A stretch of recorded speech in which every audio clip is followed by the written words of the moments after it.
হযরত ওমর বলছেন, আমার মনে হচ্ছিল ঈমান ইসলাম তার শিকড় শুদ্ধ আমার কলিজার মধ্যে ঘেরে বসতেছে। কিন্তু তখনও সময় আসে নাই হযরত ওমরের ঈমান কবুল করার।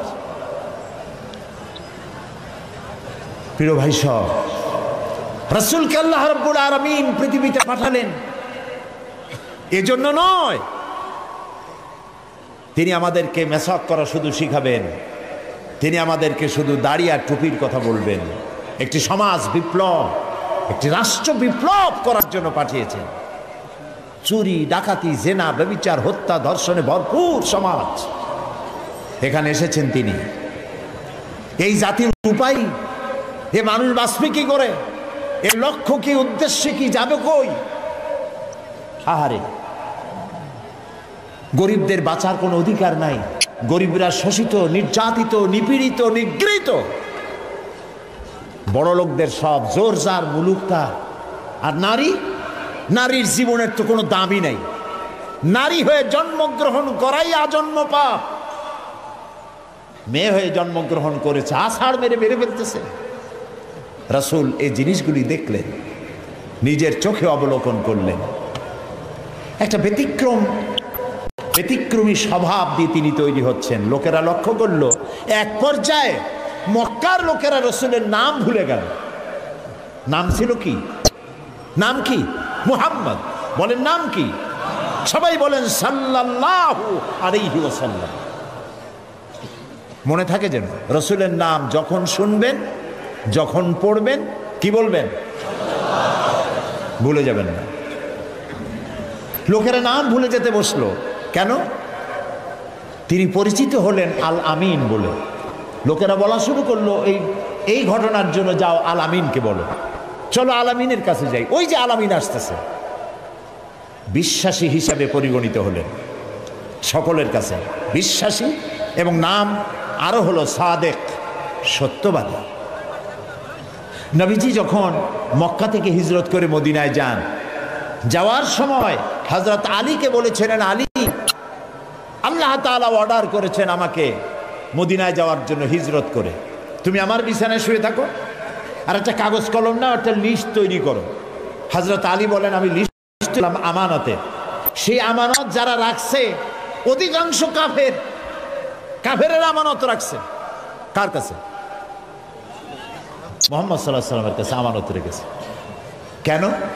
কাফেরেরাও বুঝতো যেসব নেতার পিছনে ঘুরি এগুলো শয়তানের চাইতেও খারাপ।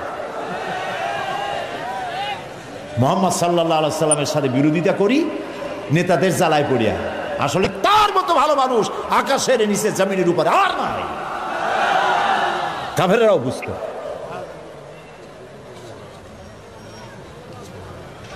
এখনো আমাদের দেশে যত নেতা টেতা আছে, অনুসারীরা বোঝে খাঁটি শয়তান। নামাজ নাই না, দেখেন না, নামাজ নাই, রোজা নাই, আল্লাহ পরকালের চিন্তা নাই, মিথ্যা কথা বলে অনবরত। মানুষে যেমন বমি করে হড় হড় করিয়া মুখ দিয়া মিথ্যাগুলি বমির মতো বাইর হইতে থাকে। একটা ভালো কথা বলতে জানে না, শুধু অসত্য আর মিথ্যা বলতেই থাকে, আমানতের খেয়ানত করে। তবে এইসব নেতাদের পিছনে ঘুরে কেন? এই চিন্তায় যে এরা যদি এমপি মন্ত্রী হইতে পারে তা একটা চাকরি পাবো, লাইসেন্স পাবো, টিয়ার কাবি খা খাইতে পারবো। জি, নাম রাখছে কাবি খা, তার মানে হলো খাবি খা।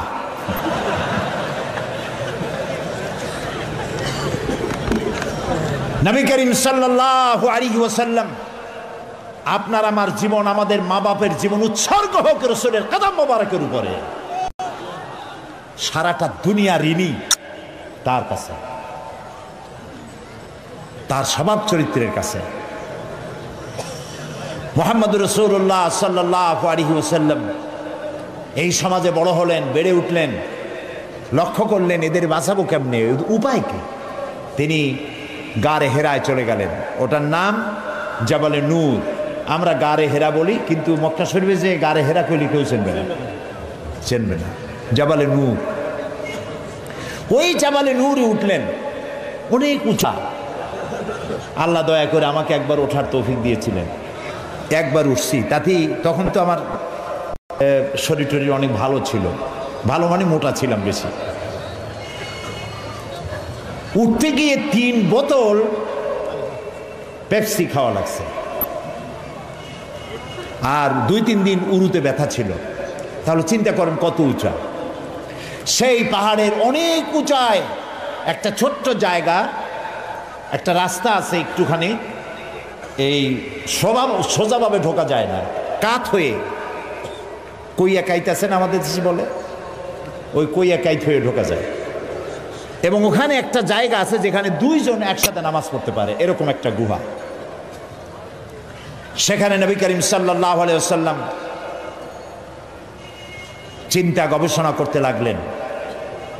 যেদিন বয়স 40 বছর পূর্ণ হয়ে গেল, আল্লাহ রাব্বুল আলামিন তাকে নবুয়তের মর্যাদা দিয়ে দিলেন। এই নবুয়তের মর্যাদা নিয়ে তিনি নেমে আসতেছেন, ভয় পেলেন। জিবরাইলকে তো জীবনে দেখেন নাই, হযরত জিবরাইলকে দেখেছেন। জিবরাইল বলেছেন ইকরা, পড়ো। তিনি বলছেন যে আমি পড়তে জানি না। আবারও বললেন ইকরা, পড়ো। বলছেন জানি না পড়তে। তৃতীয়বার তিনি বুকের সাথে জড়িয়ে ধরলেন, এমন ভাবে জড়িয়ে ধরলেন নবী করিম সাল্লাল্লাহু আলাইহি ওয়াসাল্লাম ব্যথা পেলেন এবং তিনি পড়তে পারলেন। নেমে এসে স্ত্রী হযরত খাদিজাতুল কুবরা রাদিয়াল্লাহু তাআলা আনহাকে বললেন আমাকে ঢেকে দাও। তাড়াতাড়ি করে চাদর এনে তিনি ঢেকে দিলেন। নবী করিম সাল্লাল্লাহু আলাইহি ওয়াসাল্লামের চোখের মধ্যে ভীতির ছাপ। হযরতে খাদিজা ভীত সন্ত্রস্ত হলেন, জিজ্ঞেস করলেন আবাল কাসেম আপনার কি হয়েছে? তিনি ঘটনা শোনালেন। হযরত খাদিজা কি বলতেছেন শোনেন। হযরত খাদিজা বলছেন ইয়া আবাল কাসেম, হে কাসেমের পিতা, আপনার ঘাবড়াবার কোনো কারণ নাই।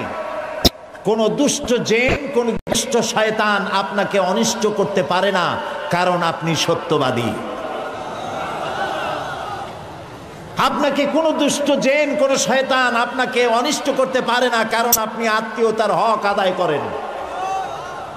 আপনি এতিমকে, মিসকিনকে খেতে দেন, আপনি বিধবাকে আশ্রয় দেন, আপনার ক্ষতি কেউ করতে পারে না। হযরত খাদিজা দৌড় মারলেন এবং নিজের চাচাতো ভাই হযরত ওয়ারাকা বিন নওফল, তিনি ছিলেন তাওরাতের জবরদস্ত আলেম,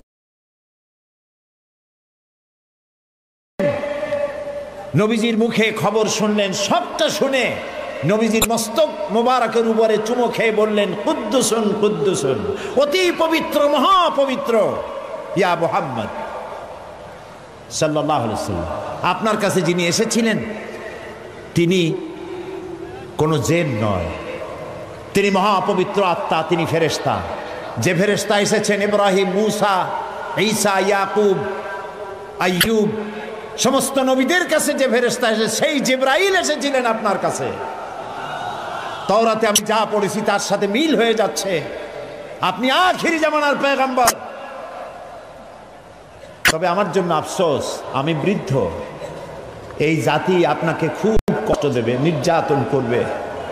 সেদিন পর্যন্ত যদি আল্লাহ আমারে বাঁচায় রাখেন, আমি আপনাকে সাহায্য করব, আপনার সাথে থাকব। প্রিয় ভাই সব, একটা নারী, একজন স্ত্রী পুরুষের জন্য, স্বামীর জন্য সব থেকে উত্তম সাক্ষী দিতে পারে, এর থেকে ভালো সাক্ষী আর কেউ দিতে পারে না।